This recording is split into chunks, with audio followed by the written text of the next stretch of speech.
Shalom buat kita semua. Selamat hari Minggu. Hari ini adalah hari Minggu yang istimewa karena dia adalah minggu terakhir untuk tahun 2020 dan minggu terakhir juga bagi kita untuk beribadah raya Minggu. Entahkah secara offline, entahkah secara online.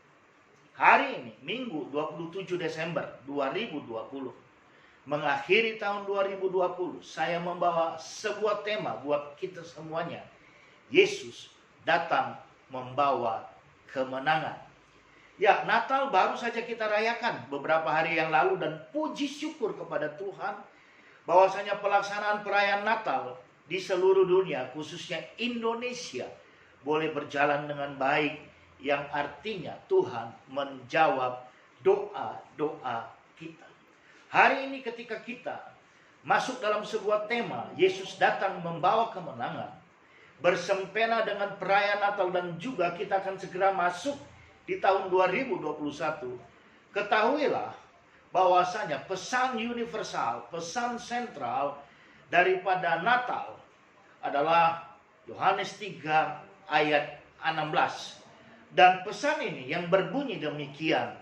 Karena begitu besar kasih Allah akan dunia ini, sehingga ia telah mengaruniakan anaknya yang tunggal, supaya setiap orang yang percaya kepadanya tidak binasa, melainkan beroleh hidup yang kekal. Ini harus tersampaikan kepada seluruh makhluk, khususnya kepada umat manusia, siapapun dia. Sebab pesan Natal ini sangat-sangat memberkati orang yang menerima pesan firman Tuhan ini. Satu kata dari Yohanes 3 ayat 16 yang menjadi kunci bagi kita, sesuai dengan tema Yesus datang membawa kemenangan, adalah percaya. Hari ini, mari sebelum kita mengakhiri tahun 2020, kita introspeksi diri, kita periksa diri. Apakah percaya kita masih hanya sebatas lip service, atau percaya kita memang benar-benar percaya hanya kepada Yesus saja. Ya, Yesus datang membawa kemenangan. Itu tidak bisa dipungkiri.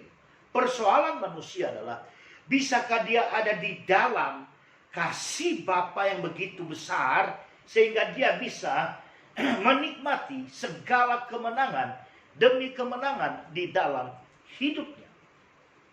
Yesus datang membawa kemenangan, sebab demikianlah takdir kita. Takdir kita diciptakan untuk berhasil. Takdir kita diciptakan untuk menang. Dan itu kembali terpulang kepada diri kita secara pribadi. Apakah kita bisa ada di dalam kemenangan yang sudah dijanjikan oleh Yesus? Ketika Yesus datang, dia membawa kemenangan, itu sudah jelas. Sebab dikatakan ketika dia hadir dan orang percaya kepadanya, orang akan mendapatkan hidup kekekalan. Sahabat, Yesus datang membawa kemenangan itu tidak secara simsalabim. Karena kita sebagai manusia ada di dalam dunia ini, hidup, bertumbuh, menjadi besar, menjadi dewasa, menjadi tua. Dan ada tenggang waktu, ada proses. Dari sejak kita percaya sampai kita menuju kepada hidup kekekalan itu. Ketahuilah, kita di dunia ini bukan untuk berjeri lelah mencari nafkah.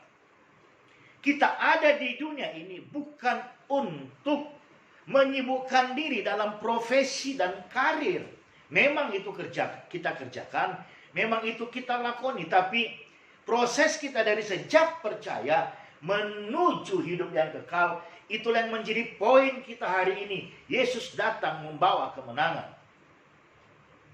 Dalam proses menuju hidup kekal itu, ada banyak hal yang terjadi. Yang baik, yang buruk, yang pahit dan manis, yang suka dan duka.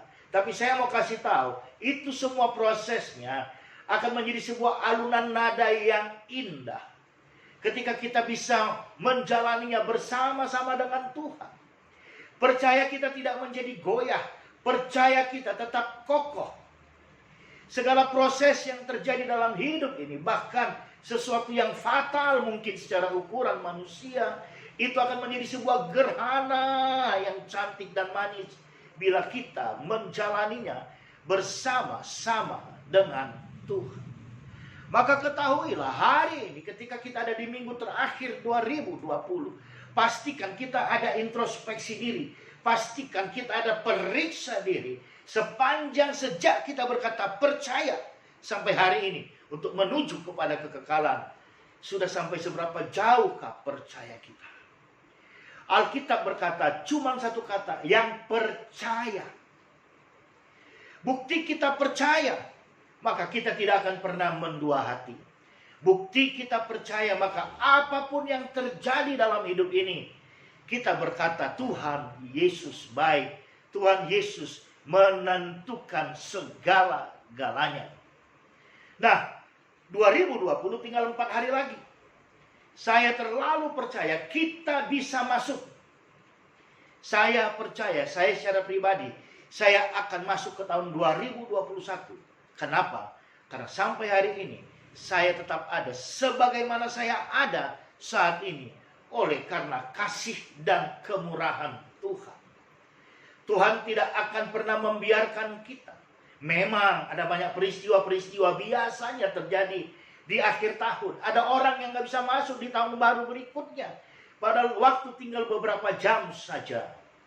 Tapi bagi kita yang percaya, sekali lagi yang percaya, Tuhan pasti hantar kita ke tahun 2021.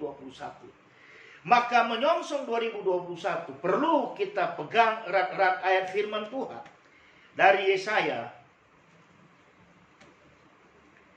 Yesaya pasalnya yang ke-26.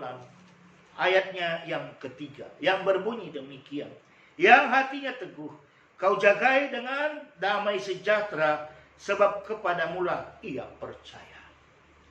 Kita harus berhati teguh. Tuhan jaga kita dengan damai sejahtera. Dengan damai sejahtera artinya kita siap, kita mempersiapkan diri, dan kita layak masuk ke tahun 2021. Pastikan hati kita teguh. Kita tidak akan pernah tergoncang. Kita tidak akan pernah bimbang. Sebab Yesus datang membawa kemenangan. Dan kita ada di dalamnya.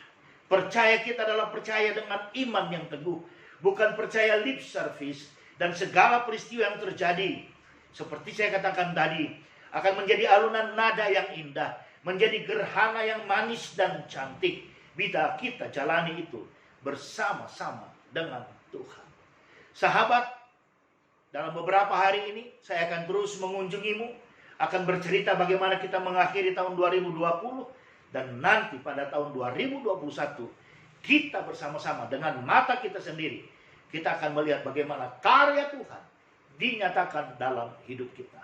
Sampai di sini pertemuan kita. Kiranya Tuhan Yesus memberkati kita semuanya. God bless you.